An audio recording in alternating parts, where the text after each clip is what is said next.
Dicen que en los valles sofocantes del Valle de las Cenizas, una familia selló un pacto que cambió el destino de todo un país. A finales del siglo XVII, don Arturo Chávez, un hacendado enigmático y ambicioso, regresó una noche con una piedra roja entre las manos, asegurando que era el sello del sol. Desde entonces, su hacienda floreció mientras las demás caían en ruina, y su apellido se volvió sinónimo de poder y de fuego. Pero aquella bendición tenía un precio. Generaciones enteras de los Chávez quedaron unidas a la piedra por un hilo invisible, condenado a despertar en tiempos de caos. 2 siglos después, esa misma piedra fue hallada bajo las ruinas de la antigua capilla familiar con una inscripción que estremeció a los historiadores. Mientras exista un Chávez, Venezuela no dormirá. Desde ese día el país nunca volvió a conocer la calma. Y cada vez que el sol se tiñe de rojo sobre el Valle de las Cenizas, alguien recuerda que el fuego aún respira bajo la tierra. Estás viendo el canal Retratos de Dolor. Son horas de investigación para traer estas historias.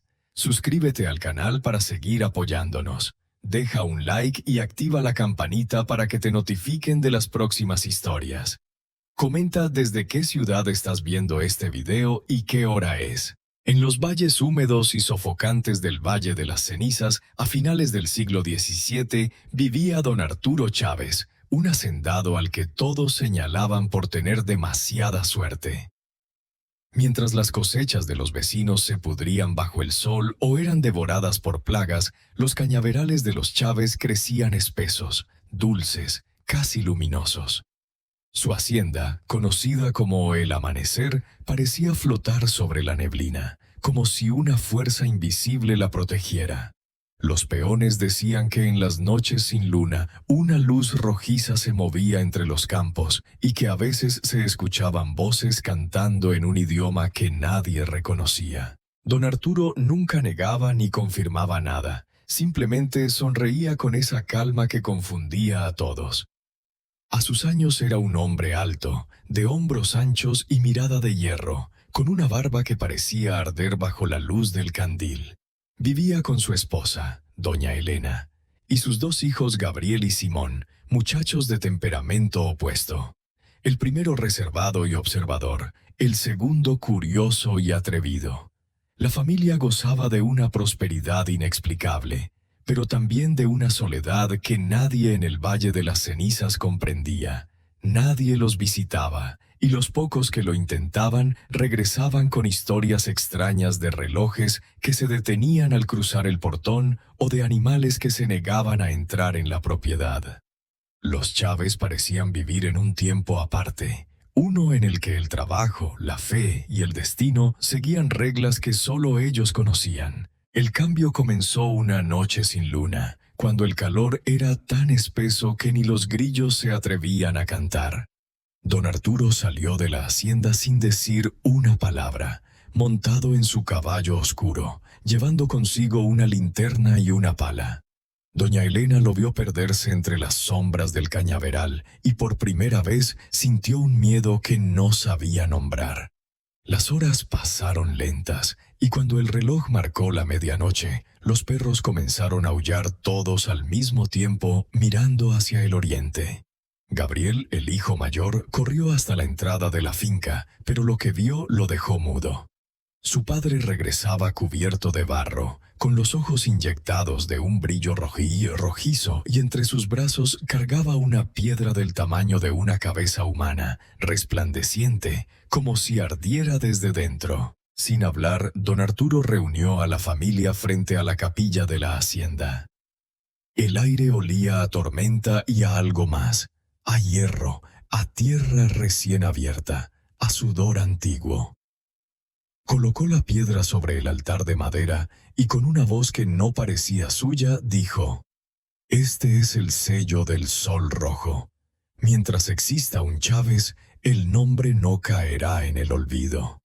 Luego, con un cuchillo de mango de hueso, se cortó la palma de la mano y trazó un círculo perfecto sobre la superficie de la piedra, dejando que la sangre se absorbiera como si el mineral tuviera sed.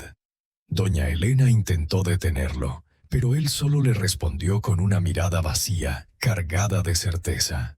Mandó enterrar la piedra bajo el altar y ordenó que nadie, ni siquiera sus hijos, volviera a tocarla jamás. Al amanecer, la hacienda entera despertó con un rumor extraño. Los trabajadores juraban haber escuchado cantos durante la noche como un coro lejano que se desvanecía entre los cañaverales. Algunos afirmaban que el suelo había temblado levemente, como si algo respirara bajo la capilla. Don Arturo, sin dormir, observaba los campos desde el balcón principal.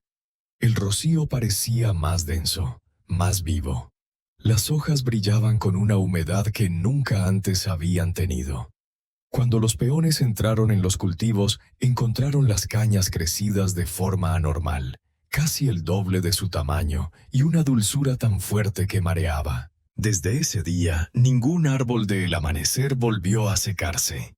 La abundancia llegó como un milagro, y los Chávez, que siempre habían sido prudentes, comenzaron a despertar la envidia de todos los hacendados de la región. Pero la prosperidad trajo consigo un silencio inquietante. Doña Elena notó que su esposo hablaba cada vez menos y pasaba horas encerrado en su despacho dibujando círculos y símbolos con tinta roja. Las velas ardían hasta consumirse por completo y el olor a cera derretida impregnaba toda la casa. En las noches, los niños oían pasos pesados sobre el techo, y Gabriel, movido por la curiosidad, juró haber visto sombras arrastrándose por las paredes del corredor. A veces, Arturo desaparecía al caer la tarde y regresaba con la ropa empapada y un brillo febril en la mirada.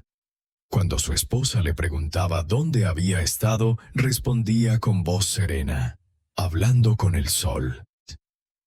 Y aunque esas palabras parecían una locura, nadie en la casa se atrevía a contradecirlo, porque cada vez que él lo decía, al día siguiente las lluvias caían y la cosecha se multiplicaba. Con el paso de los meses, la fama de El Amanecer se extendió más allá del Valle de las Cenizas.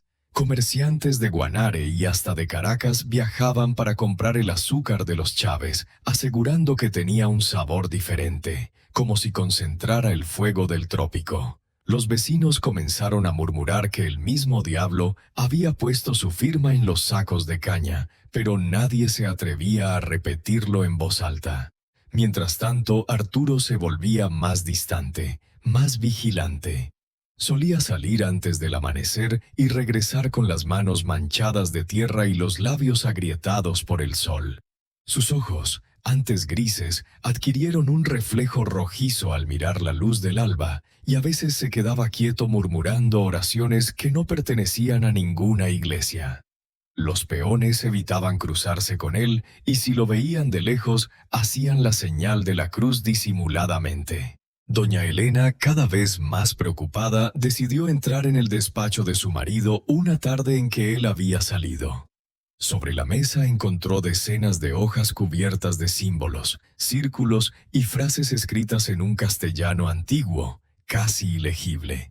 En el centro de una de ellas había una inscripción que la heló: mientras el sello respire, la tierra no dormirá.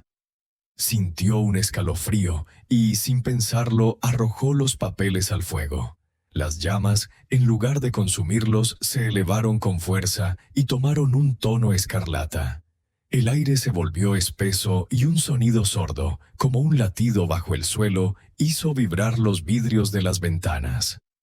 Esa noche, Arturo regresó antes de que cayera el sol. Miró el fuego todavía encendido y, sin preguntar nada, le dijo a su esposa con una calma que dolía: «Nunca debiste entrar allí». Desde esa noche, algo cambió definitivamente en la hacienda. Arturo dejó de dormir por completo. Lo veían caminar por los pasillos con una vela en la mano, observando los retratos antiguos de los antepasados, como si esperara que alguno le hablara. En las madrugadas se detenía frente a la puerta de la capilla y apoyaba la frente sobre la madera, murmurando palabras que parecían salir de otro tiempo. A veces se escuchaban golpes secos desde dentro, como si alguien llamara desde abajo del suelo.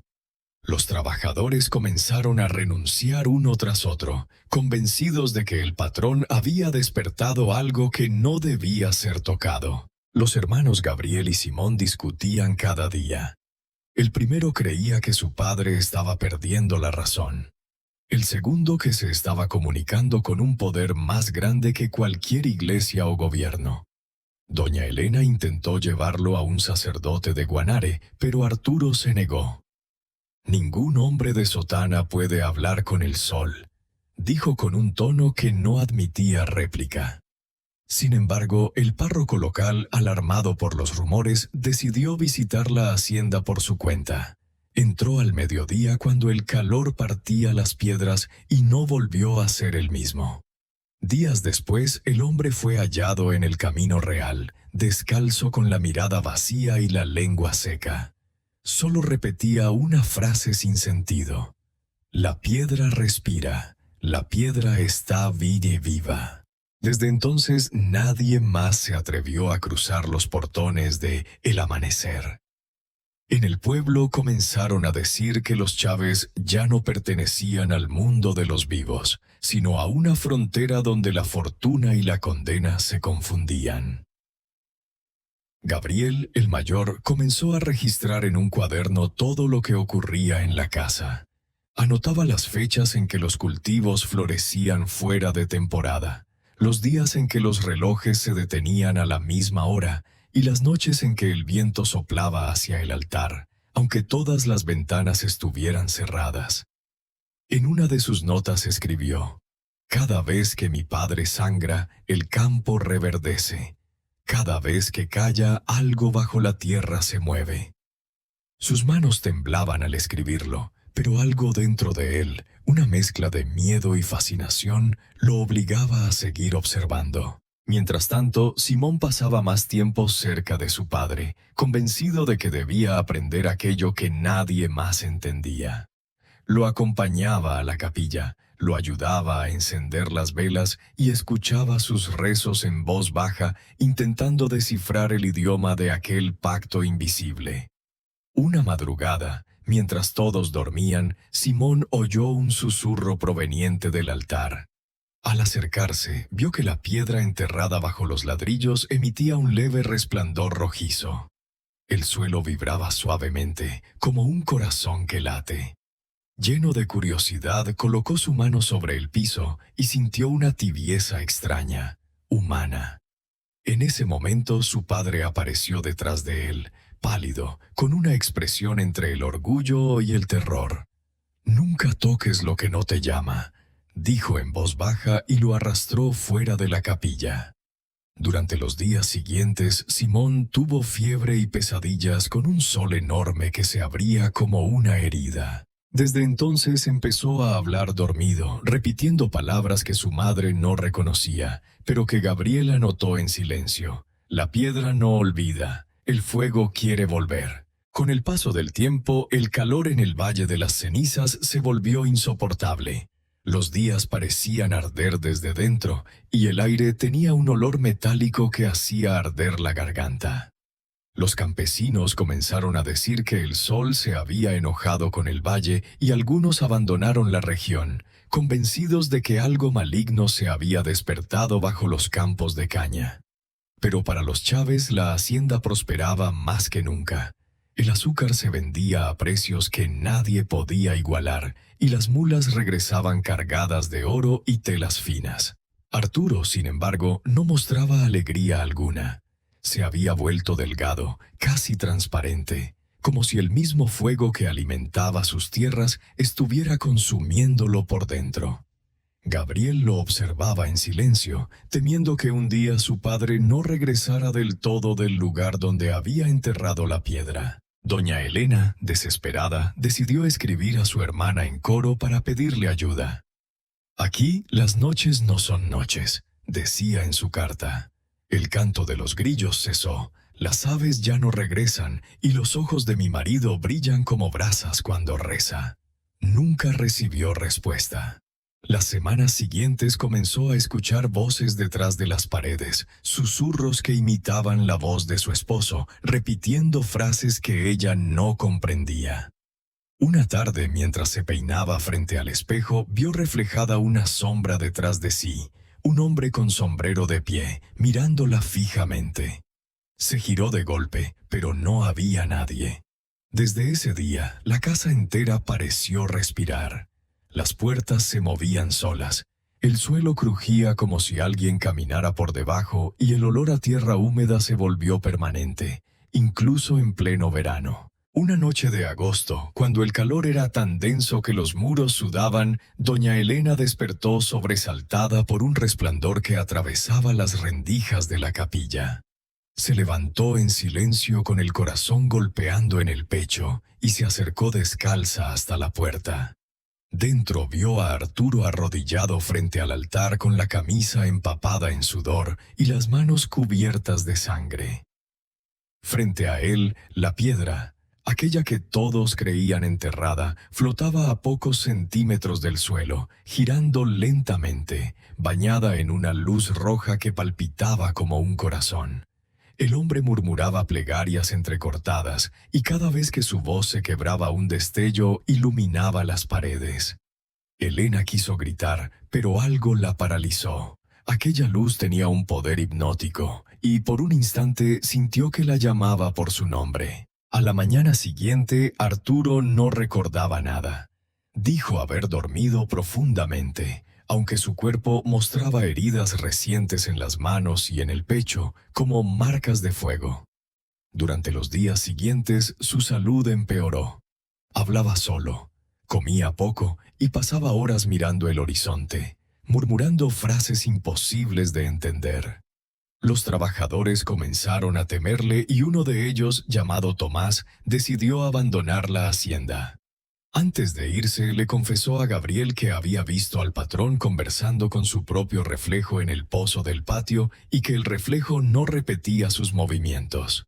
Él pregunta y el agua responde, dijo con los ojos desorbitados.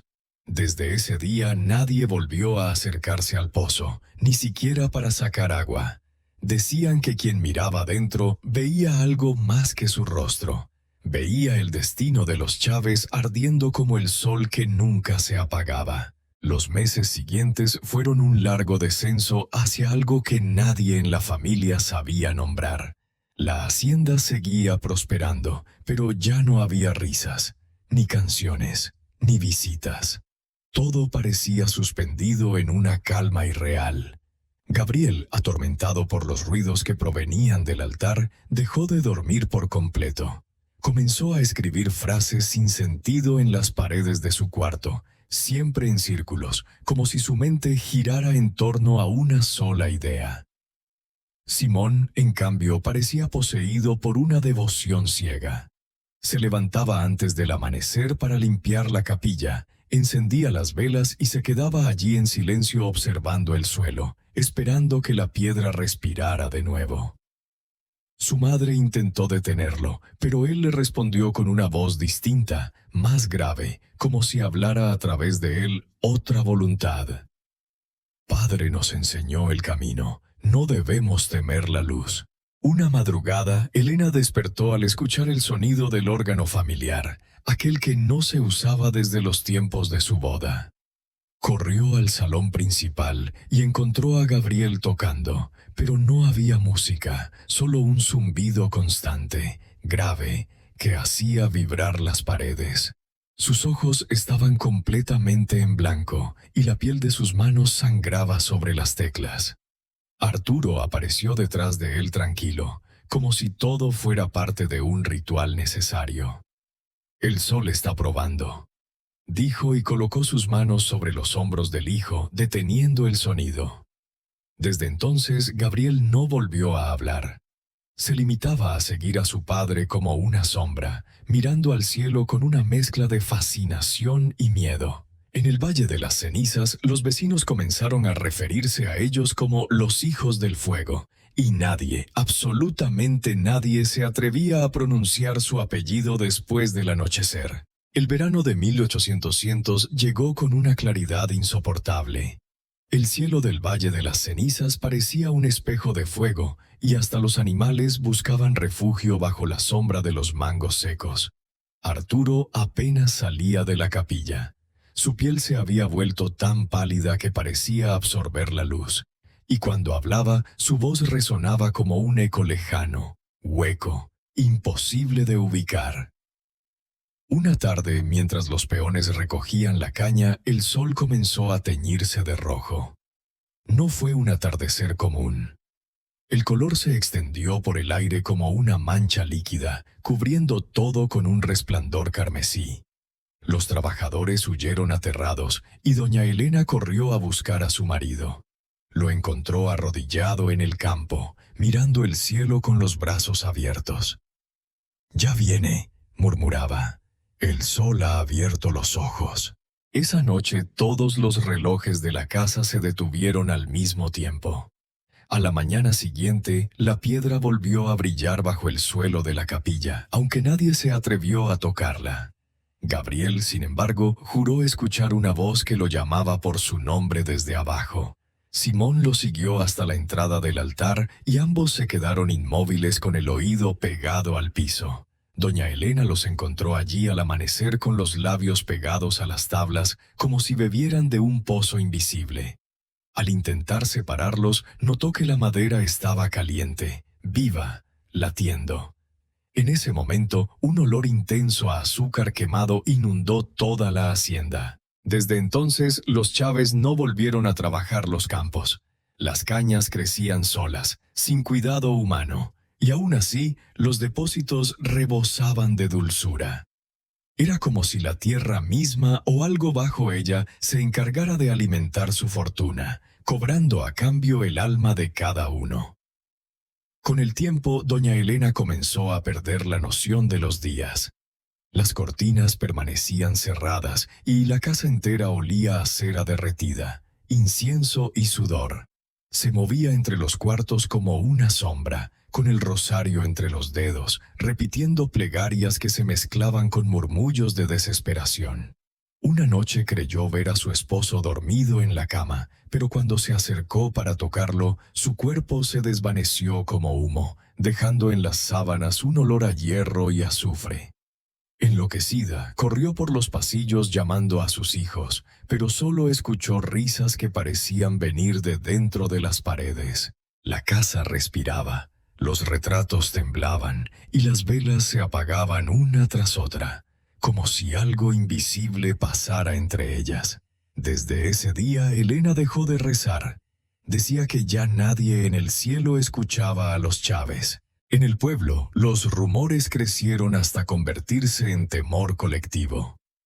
Los campesinos hablaban de una luz roja que se levantaba sobre la hacienda cada medianoche, una columna de fuego que ascendía hasta tocar las nubes. Algunos aseguraban haber escuchado un canto bajo, profundo, que parecía surgir de la tierra misma.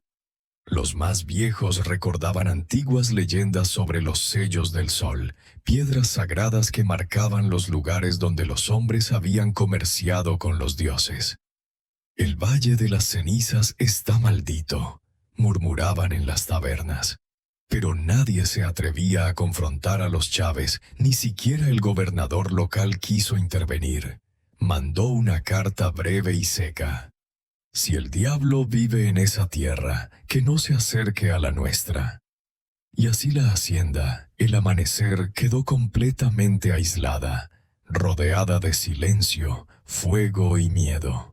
Una tarde sin viento, cuando el aire se sentía inmóvil como el agua estancada, Simón encontró a su padre sentado frente al altar con los ojos cerrados y las manos extendidas. Parecía muerto, pero su pecho subía y bajaba lentamente, como si respirara en otro ritmo ajeno al mundo. La piedra, enterrada bajo los ladrillos, palpitaba con un brillo tenue, casi imperceptible.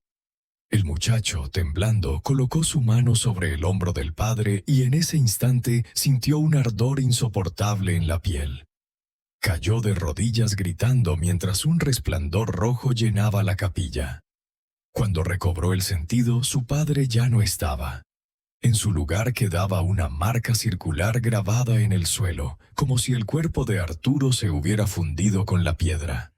Aterrorizado, corrió a buscar a su madre, pero doña Elena no lo reconoció. Sus ojos estaban vacíos, fijos en el horizonte. Durante los días siguientes, el calor se volvió inhumano. El sol no se ocultaba completamente.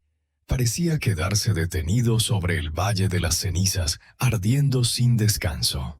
Los animales morían en los establos, los ríos se evaporaban y las hojas crujían al tocarlas, convertidas en ceniza viva. Simón, en su desesperación, intentó abandonar la hacienda, pero el camino que llevaba al pueblo desapareció. Caminó horas enteras y siempre regresaba al mismo portón, al mismo polvo, al mismo silencio. Gabriel, mientras tanto, había comenzado a escribir de nuevo en su cuaderno, esta vez con la sangre de sus dedos.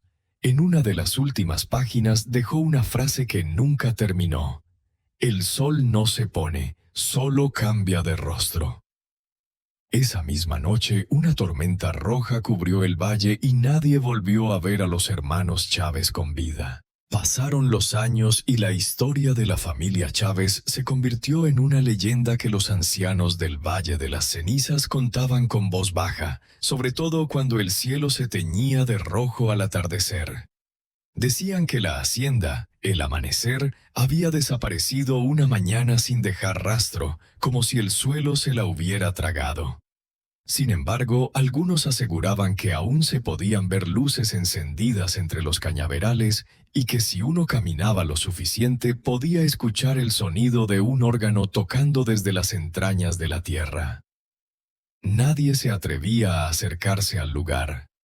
Pero los viajeros que cruzaban la región hablaban de un calor insoportable que brotaba del suelo y de un olor dulzón similar al azúcar quemado que se mantenía incluso después de las lluvias. Para muchos, los Chávez no habían muerto, simplemente se habían fundido con el fuego que habían despertado. A mediados del siglo XIX, cuando un grupo de colonos decidió establecerse cerca del antiguo valle, encontró restos de ladrillos, fragmentos de utensilios y una campana partida que llevaba grabado un círculo con una inscripción ilegible.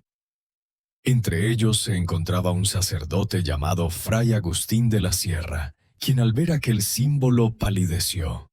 Afirmó que lo había visto antes en manuscritos antiguos guardados en la biblioteca de la Catedral de Coro, en textos que hablaban de un sello del sol capaz de atar la prosperidad de una tierra al sacrificio de una familia.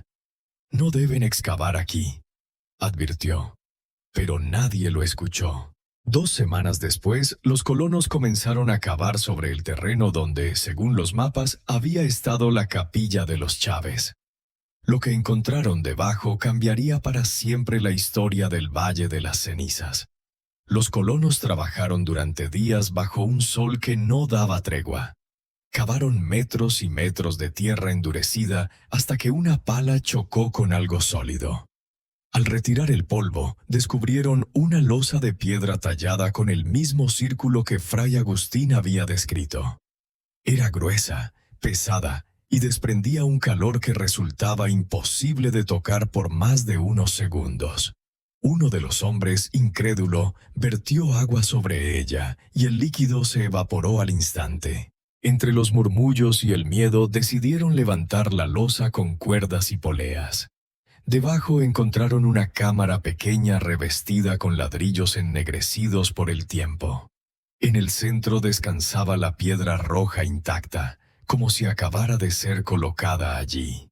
Su brillo era débil, pero constante, y en la superficie podía leerse una inscripción nueva escrita en un español arcaico. Mientras exista un Chávez, Venezuela no dormirá. Fray Agustín cayó de rodillas al verla. Dijo que aquello no era una reliquia, sino una advertencia.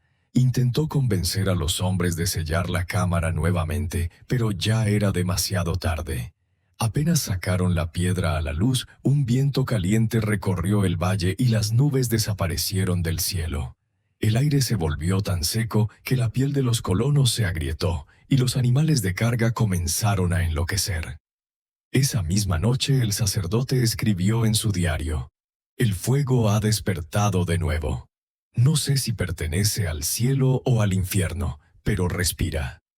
2 días después, los sobrevivientes abandonaron el lugar, dejando la piedra en manos del gobernador local, quien decidió enviarla a Caracas para su estudio. Nadie volvió a saber de Fray Agustín. Algunos decían que lo habían visto caminando solo por las llanuras de Cojedes, hablando con el sol. La piedra llegó a Caracas en 1863, en plena guerra civil. Fue almacenada en un sótano del antiguo convento de San Francisco bajo custodia de un grupo de investigadores que pretendía descifrar su origen. Ninguno logró ponerse de acuerdo. Unos decían que provenía de un meteorito, otros que era una reliquia indígena de culto solar. Pero todos coincidían en una cosa: la piedra parecía reaccionar a la presencia humana. En los días de mayor tensión política, su brillo se intensificaba. En las noches de calma se apagaba. Un científico alemán llamado Hans Gruber escribió en su informe: «No es un objeto, sino un testigo. Refleja la agitación del país como si tuviera memoria». Pocos se atrevieron a tocarla, pero quienes lo hicieron aseguraban sentir un calor pulsante, como si dentro de la roca hubiera un corazón que latía al ritmo del desorden nacional. Con el paso de los años, la piedra fue trasladada varias veces. Primero al Museo de Ciencias Naturales, luego al Archivo Histórico Nacional. Pero cada lugar que la albergaba sufría el mismo destino: incendios, grietas, desapariciones de documentos. En 1899, tras un incendio que destruyó media ala del archivo, las autoridades decidieron guardarla en una caja de hierro sellada con plomo y esconderla en los sótanos del Palacio Federal Legislativo. Pero incluso allí el personal comenzó a reportar cosas extrañas. Relojes que se detenían al mediodía, cristales que vibraban sin causa y una sensación de calor constante que emanaba del suelo. Algunos empleados decían escuchar al caer la tarde un murmullo casi humano proveniente de las paredes. Nadie quiso admitirlo oficialmente, pero el rumor corrió por toda la ciudad. La piedra del Sol Rojo había vuelto a despertar y con ella el espíritu de los Chávez. Durante las primeras décadas del siglo XX, Venezuela cambió de rostro una y otra vez. Golpes, dictaduras, promesas y traiciones. Pero cada vez que el país ardía en conflictos, alguien mencionaba la misma coincidencia. El calor, no el político, sino el físico. El aire de Caracas se volvía más denso, los días más secos, las noches más largas. En los pasillos del Palacio Federal, algunos guardias juraban que la caja de hierro, donde aún reposaba la piedra, emitía un zumbido débil, casi imperceptible, que se intensificaba durante los discursos presidenciales. Uno de ellos, un joven llamado Miguel Acosta, dejó un registro en su diario personal. Cuando el pueblo grita, la piedra tiembla. Cuando el pueblo calla, la piedra duerme. Y si alguna vez despierta por completo, este país arderá. Aquellas palabras nunca fueron publicadas, pero su nieto las encontraría muchos años después grabadas en una libreta quemada. En 1958, cuando cayó la última dictadura militar, los trabajadores del Congreso aseguraron que la caja se había abierto sola durante la noche. Nadie quiso acercarse. Uno de los custodios más antiguos, un hombre de apellido Chávez, descendiente lejano de los antiguos hacendados del Valle de las Cenizas, dijo haber sentido un llamado irresistible. Bajó al sótano, guiado por una luz tenue, y se detuvo frente al contenedor. Lo describió así en una carta que nunca llegó a enviarse. La piedra me reconoció, no hizo falta tocarla. Bastó con mirarla para entender que algo en mí pertenecía a ella. Y cuando lo comprendí, el calor desapareció. Desde entonces, su familia guardó silencio sobre el asunto. Pero una década más tarde, cuando su hijo mayor nació en el mismo mes y bajo el mismo sol rojo del Valle de las Cenizas, la historia del sello volvió a comenzar. A finales del siglo XX, la historia parecía repetirse con un disfraz nuevo. En el Valle de las Cenizas, el mismo pueblo que había visto nacer la maldición 2 siglos atrás, una nueva generación del apellido Chávez volvió a destacar entre todos. Eran gente humilde, pero con una voluntad inquebrantable y un magnetismo difícil de explicar. Entre ellos, un muchacho de mirada intensa y voz encendida comenzó a llamar la atención de todos. Hablaba del pueblo, del sol, de la justicia, con una pasión casi religiosa. Los ancianos del lugar murmuraban entre dientes: «Tiene la sangre vieja, la del fuego». Nadie entendía bien a qué se referían. Pero cuando el joven visitó por primera vez las ruinas de la antigua hacienda, aquel lugar donde todo había comenzado, el cielo se oscureció en pleno mediodía y una ráfaga de calor recorrió el valle.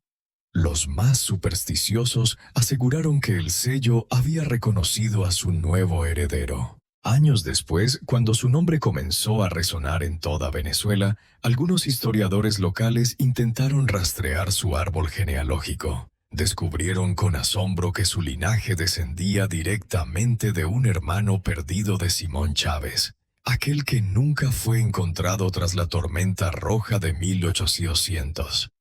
Los registros parroquiales hablaban de un niño que había sobrevivido y emigrado hacia los llanos, adoptando un apellido modificado para ocultar su origen. En las cartas de un sacerdote de Guanare se leía una frase inquietante: «El sol no mata a los suyos, los esconde hasta que el fuego vuelva a necesitar un nombre». Cuando la noticia de ese parentesco comenzó a circular en secreto entre académicos y cronistas, algunos se negaron a creerlo, pero otros, los más viejos, sabían que las maldiciones no terminan, solo esperan. Cuando aquel descendiente de los Chávez finalmente llegó al poder, el país entero se dividió entre la esperanza y el miedo. Algunos lo veían como un redentor, otros como un emisario del caos. Pero nadie podía negar que su presencia alteraba el aire mismo. Las noches se volvían más calurosas, los atardeceres más rojos y hasta los pájaros parecían volar en círculos sobre Caracas. Un periodista extranjero escribió en un artículo olvidado: «Venezuela respira como si un corazón enorme palpitara bajo su suelo». Nadie lo tomó en serio. Pero las personas del interior juraban sentir temblores leves al amanecer, justo cuando el líder daba sus discursos más fervorosos. Era como si cada palabra despertara algo antiguo que dormía en la tierra desde tiempos de Arturo. Un día, mientras supervisaban restauraciones en los sótanos del Palacio Federal, un grupo de obreros encontró una grieta en el piso. Al remover los escombros, hallaron una caja de hierro oxidada con una inscripción casi borrada: «No abrir mientras el sol esté en pie». La curiosidad pudo más que la prudencia. Rompieron el sello y dentro encontraron la piedra roja idéntica, intacta, brillando débilmente como si acabara de ser desenterrada. Los trabajadores la llevaron al despacho principal, sin imaginar que estaban repitiendo un gesto que había condenado a generaciones. Aquella noche, una ola de calor recorrió toda la ciudad, y los cielos de Venezuela se tiñeron de un rojo profundo que duró 3 días. Los periódicos lo llamaron fenómeno atmosférico, pero los más viejos sabían la verdad. El sello había despertado de nuevo y el país, como en los tiempos antiguos, había vuelto a mirar directamente al sol. Durante los años siguientes nadie volvió a hablar públicamente de la piedra. Se decía que había sido devuelta al sótano, sellada otra vez, pero los trabajadores del palacio juraban que el calor nunca se fue. El aire dentro del edificio era más pesado. Las paredes transpiraban humedad y los relojes se descomponían con frecuencia inexplicable. En las noches de luna llena, algunos empleados aseguraban ver un resplandor rojizo filtrarse por las rendijas del suelo como si el fuego buscara una salida. Nadie se atrevía a preguntar. En los cafés de Caracas, viejos historiadores comentaban en voz baja que el pacto de Arturo Chávez no había terminado, que la promesa seguía cumpliéndose. Mientras un Chávez existiera, Venezuela no conocería el descanso, pero nadie podía probarlo. Era solo una historia contada entre murmullos, un eco lejano de un siglo perdido. Sin embargo, en el Valle de las Cenizas, el calor volvió a intensificarse. Los lugareños comenzaron a notar que los días se extendían más allá del crepúsculo, como si el sol se resistiera a morir. Una familia que vivía cerca del río reportó que durante 3 noches seguidas el agua se iluminó desde abajo, mostrando un reflejo rojo que ardía como sangre líquida. Los ancianos recordaron entonces una advertencia vieja como el valle. Si el sol duerme con los hombres olvidarán dormir. Las cosechas se marchitaron, los animales huyeron hacia el monte, y en el centro del pueblo las campanas de la iglesia repicaron solas al mediodía. Fue entonces cuando un niño de apenas 8 años y apellido Chávez dijo haber soñado con un hombre de barba blanca que le entregaba una piedra ardiente. Nadie le creyó. Pero desde esa noche, el niño comenzó a hablar dormido, repitiendo una sola frase: «El fuego quiere volver». El niño fue creciendo, y con los años su sueño se convirtió en una especie de profecía familiar. Su madre decía que cada vez que él enfermaba, el calor en el valle aumentaba. Las gallinas dejaban de poner huevos, los perros no dormían y las noches se llenaban de un zumbido constante como el de un enjambre invisible. Nadie encontraba explicación, pero todos lo sabían. El sello seguía activo y el apellido Chávez aún no había pagado su último precio. Cuando el muchacho cumplió 17 años, desapareció durante 3 días. Lo hallaron descalzo en el borde del río con las manos cubiertas de barro rojo. Dijo que había soñado con un sol gigante cayendo sobre la tierra y que al tocarlo escuchó miles de voces que lo llamaban por su nombre. Desde entonces su mirada cambió. Era más profunda, más vieja, como si cargara siglos de memoria en un solo cuerpo. Mientras tanto, en Caracas el país volvía a agitarse. Protestas, crisis, incendios, días que parecían repetirse sin fin. Algunos periodistas comenzaron a rescatar viejas historias del sello del sol, tratando de vincularlas con los hechos actuales. Ningún medio se atrevió a publicarlas oficialmente, pero los rumores corrían rápido. Se decía que cada ciclo de caos coincidía con un despertar del sello, que la piedra no era un objeto, sino una entidad viva ligada al destino mismo del país. En los barrios más antiguos, la gente comenzó a dejar ofrendas de maíz y velas rojas en las esquinas, pidiendo descanso para la tierra. Otros, más escépticos, simplemente decían que Venezuela había nacido bajo una maldición, la de un hombre que quiso domesticar el fuego y terminó fundido con él. Una madrugada de junio, un temblor sacudió el Valle de las Cenizas. No fue fuerte, pero sí prolongado, como si la tierra suspirara. Cuando el polvo se asentó, los vecinos vieron algo imposible. En el terreno donde alguna vez se alzó la antigua hacienda, el amanecer, emergía una piedra rojiza cubierta de inscripciones. No ardía, pero su superficie parecía moverse como si respirara.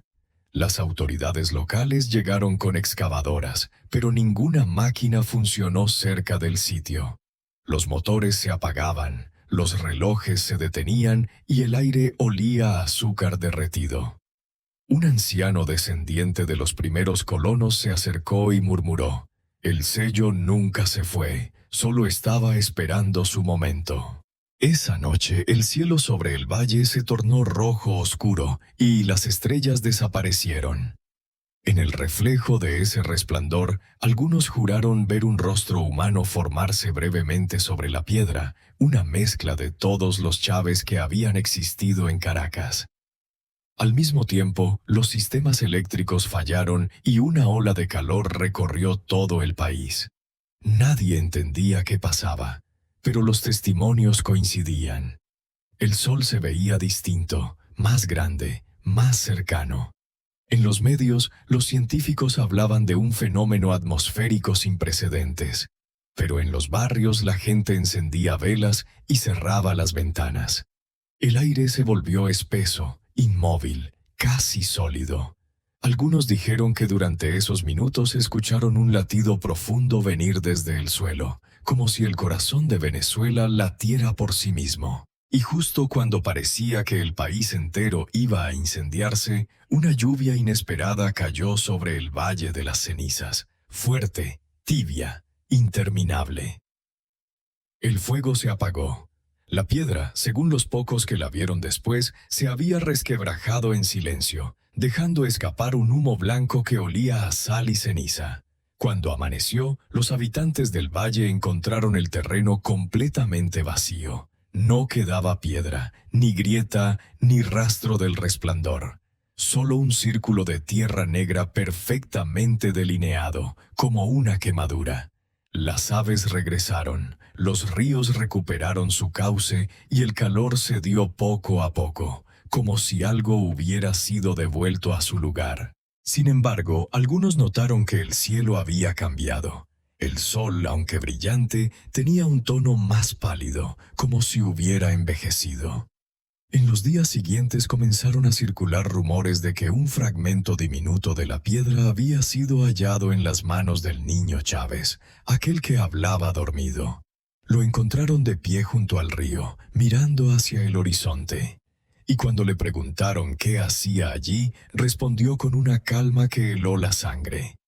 El fuego descansa, pero no olvida. Desde entonces, el Valle de las Cenizas volvió a la rutina, pero el silencio nunca fue el mismo. A veces, al mediodía, el aire vibra con un leve zumbido que nadie puede explicar y los ancianos se santiguan sin mirar al cielo. En Caracas, la piedra desaparecida sigue siendo un mito, un rumor que los historiadores evitan mencionar como si pronunciar su nombre pudiera despertarla de nuevo. Los Chávez, dispersos por el país, continúan viviendo entre la devoción y el miedo, sabiendo que el precio de su fortuna fue escrito con fuego hace más de 2 siglos. Y aunque el mundo moderno intenta olvidar, la tierra aún guarda memoria. Cada vez que el sol se torna rojo sobre Venezuela, alguien recuerda la advertencia grabada en aquella piedra eterna. Mientras exista un Chávez, Venezuela no dormirá. Y así termina la historia de la maldición de la familia Chávez, una herencia de fuego que dicen aún respira bajo la tierra de Venezuela. Nadie sabe si la piedra fue destruida o si solo espera volver a despertar, pero algunos aseguran que el sol a veces aún las recuerda. Si te gustó esta historia, suscríbete al canal y activa la campanita para no perderte las próximas leyendas que esconden los rincones más oscuros de nuestra historia. Nos vemos en el próximo relato.